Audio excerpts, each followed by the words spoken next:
हमारे साथ मौजूद हैं पाकिस्तान मुस्लिम यूनियन के रहनुमा चौधरी अख्तर हयात। ईद के हवाले से उनसे आज जानेंगे कि पाकिस्तानी जो शहरी हैं उनको अपनी जानब से, पार्टी की जानब से, अपनी पार्टी रहनुमा की जानब से ईद मुबारक भी कहना चाहेंगे और इसी हवाले से उनसे पूछते हैं कि उनका क्या कहना है। अस्सलाम वालेकुम। वालेकुम सलाम व रहमतुल्लाह। कैसे हैं?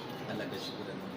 अच्छा सर, सबसे पहले तो आपको ईद की खुशियाँ बहुत सारी मुबारक हों, लेकिन उसके साथ साथ जो है वो मुल्क पाकिस्तान में कोरोना के भी जो है किसी है उसके बाद से करते हैं। सबसे पहले तो ईद के वास्ते बिल्कुल करेंगे। अस्सलाम वालेकुम। वालेकुम सलाम व रहमतुल्लाह वबरकातुहू। मेरी तरफ से आपको, मीडिया को, साफ़ी बरादरी को और उम्मत मुस्लिमा और पाकिस्तानी कौम को ईद की खुशियाँ मुबारक हो। ये पहली ईद है जो आप देख रहे हैं कोरोना की वबा की वजह से मुल्क के अंदर जो है वो खुशियाँ नहीं है और पूरी कौम जो है इस वक्त मुसीबत ज़दा है। माशी लिहाज से भी हुकूमत की नाकामी और ना गलत और सिलेक्टेड हुकूमत की जो नाकामियाँ हैं वो आवाम पर झाड़ रही हैं। और कोरोना में आपने देखा है कि मार्केट के अंदर तो लोगों को वो खुशियाँ नहीं मिल सकी इस दफ़ा, पहली मैशियत की वजह से। बाकी मार्केट में SOPs की खिलाफ वर्जियाँ और हुकूमत SOP पे अमल कराने में मुकम्मल तौर पर नाकाम हो चुकी है।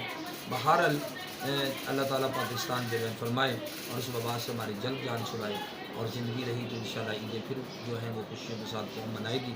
आपको पता है कि इस ईद में आप इज्तिमा नहीं कर सकते, मिल नहीं सकते। वो एक रवायात थी पाकिस्तानी और इस हमारे एशिया के खित्ते की कि जिसमें लोग बड़े बड़े इज्तिमात हुआ करते थे, ईद मिलन पार्टियाँ हुआ करती थी। ये मुसलसल दूसरा साल है कि जिसमें हम ना ईद मिलन पार्टी कर रहे हैं और मिलने से भी जो है वबा की वजह से जो है ना लोग गुरेज कर रहे हैं।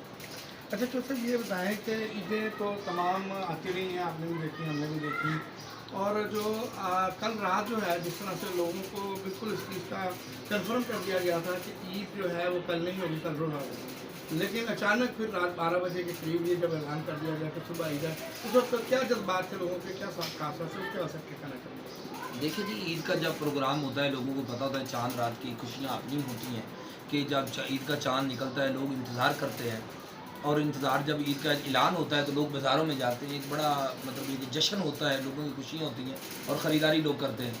और अहले लाहौर जो है ये ज़िंदा दिलाने लाहौर हैं, आपको पता ही है। और ये तो बिल्कुल जो है ना आखिरी दिन इनकी ख्वाहिश होती है कि चाँद रात को ही हम पेंट शर्ट या कपड़े लेंगे या जूते लेंगे, तो सारी ख़रीदारी चाँद रात पे होती है। मगर लॉकडाउन होने की वजह से लोगों की वो खुशियाँ मुतासर हुई हैं। जहाँ तक हुकूमत का तल्लुक़ है चाँद के ऐलान का, तो वो आपको पता है कि मुफ्ती मुनीबुर रहमान साहब जब थे पाकिस्तान के मुफ्ती, तो आज तक जो है कोई मुतराज़ा ईद नहीं हुई। और इस ईद का नाम जो दिया गया है वो अचानक ईद कहा गया है कि ये आप लोगों का खुशियाँ जो मुबारकबाद लोग दे रहे हैं, वो कहते हैं कि आपको अचानक ईद मुबारक हो।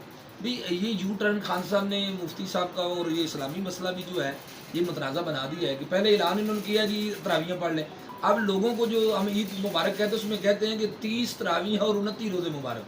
नहीं, ये तो आपकी बात ठीक है। ये सभी लोग यही कह रहे हैं कि अचानक ईद मुबारक है, तो ये भी एक जो है ना एक खास तौर पर वैसे तो यू टर्न लेते ही लेते हैं, लेकिन ये जो है ईद पे भी उनको यू टर्न लेना पड़ गया। इसकी इतनी क्या ज़रूरत आई कि ईद पे भी यू टर्न लेना पड़ गया? देखिए ये एक बड़ा नाजुक मसला है जो इस्लाम का, इसमें ज़्यादातर तो हमारे जो आलिम दीन है वही बात करेंगे कि जैसा कि अब मीडिया में ये चीज़ बड़ी जोर पकड़ रही है, ख़ास करके सोशल मीडिया पे।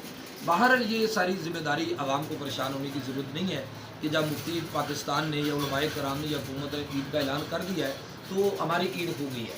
अब अगर कोई रोज़े का कफ़ारा ये कोई गुनाह है तो वो जिन्होंने ऐलान किया है हुकूमत और उनकी टीम जो हमारी मुफ्ती रोयत हलाल कमेटी है, ये सारी ज़िम्मेदारी उन पर जाती है।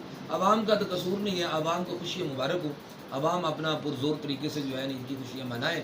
अगर कोई इस्लामी मसला है भी तो वो रोयत हलाल कमेटी पर आता है, आवाम पर नहीं है। अच्छा सर ये बताएं कि किसी बड़ा मसला है जब अदालतें जो हैं हमारी हम सब जो हैं वो उनकी जो भी फैसले होते हैं उनको मानते हैं, तारीफ करते हैं। अदालतें जो हैं हमारे लिए इज़्ज़त एहतराम के काबिल हैं। तो जब अदालत ने जो है मियां शहबाज शरीफ साहब को इजाज़त दे दी बाहर जाने की, तो फिर अचानक क्या हुआ कि उनको रोक लिया गया? देखिए जी, ये बिल्कुल सीधी कंटेम्प्ट ऑफ कोर्ट है, तौहीन अदालत है। जब हम अदलिया को आज़ाद कहते हैं तो अदलिया के अहकामात पर अमल करना जो है वो हुकूमत की ज़िम्मेदारी है। बल्कि